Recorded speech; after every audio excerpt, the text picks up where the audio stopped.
देखिए चुप रहो। देखिए वैद्युत फ्लक्स का मात्रक एवं बीमा।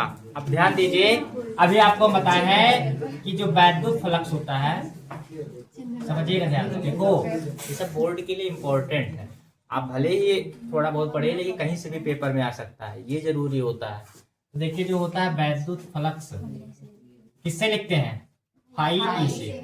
फाई से ना, अभी सूत्र पढ़ा है आपको, फाई ई बराबर होता है ई ए कॉस थीटा, वो तो कोण है, ई इंटू ए होता है, यही तो होता है ये फ्लक्स का। अब देखिए सबसे पहले इससे क्या निकालेंगे? मात्रक।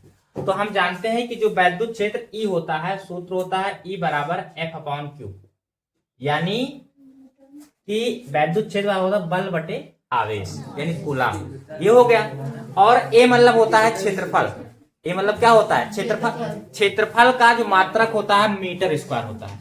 ठीक है, तो जब इसका हम मात्रक निकालेंगे, हमें दो चीज निकालना है ना, मात्रक और बीमा।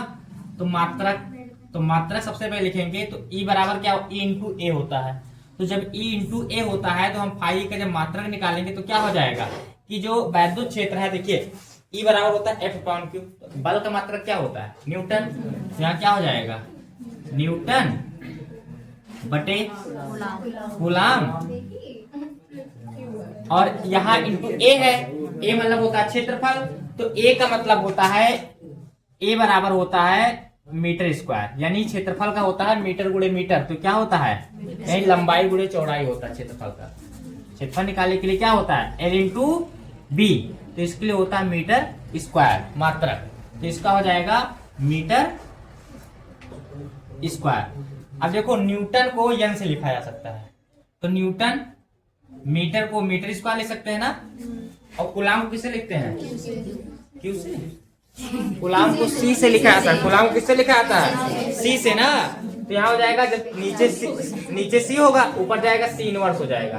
तो चाहे न्यूटन बटे कूलम मीटर स्क्वायर लिखे, चाहे newton metre square coulomb inverse लिखे, मात्रक हो गया। अब हमें क्या निकालनी है? बीमा। अब देखिए बीमा के लिए क्या होगा, जब हम बीमा निकालेंगे, यहाँ लिख लेते हैं, जब बीमा निकालेंगे तो आप बीमा के लिए ध्यान दीजिए, इंपॉर्टेंट क्वेश्चन है कि न्यूटन किसका मात्रक है? बल।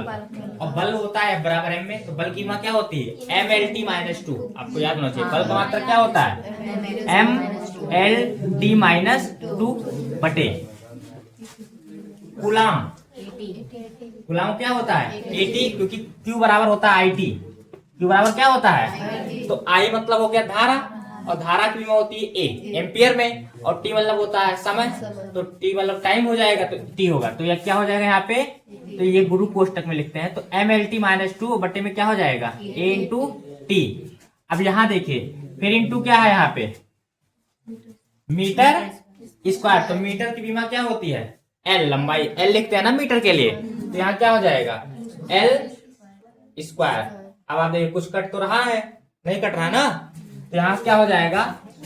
एम एल स्क्वायर यहाँ है और ए के लिए यहाँ है, तो M L cube. M L T two यहाँ है, एक नीचे से आएगा, तो टी माइनस 3, और ए ऊपर जाएगा, क्या हो जाएगा?